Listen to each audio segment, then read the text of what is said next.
নমস্কাৰ সকলোকে মই ধৰিত্ৰী কৌৰ মোৰ চেনেললৈ আপোনালোক সকলোকে স্বাগতম জনাইছোঁ।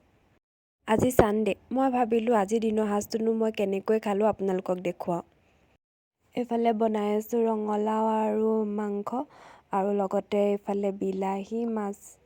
এইফালে বনাই হোৱাৰ পিছত ভাত লৈ লৈছোঁ। ইফালে ফ্ৰাই মাছ এপিচ খাই বহুত ভাল পাওঁ ফ্ৰাই মাছ।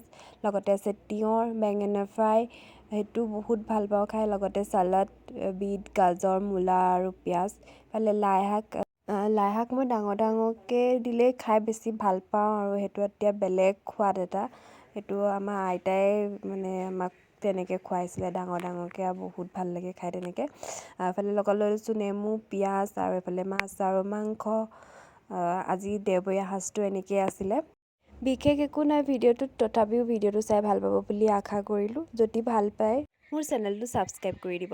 বাই।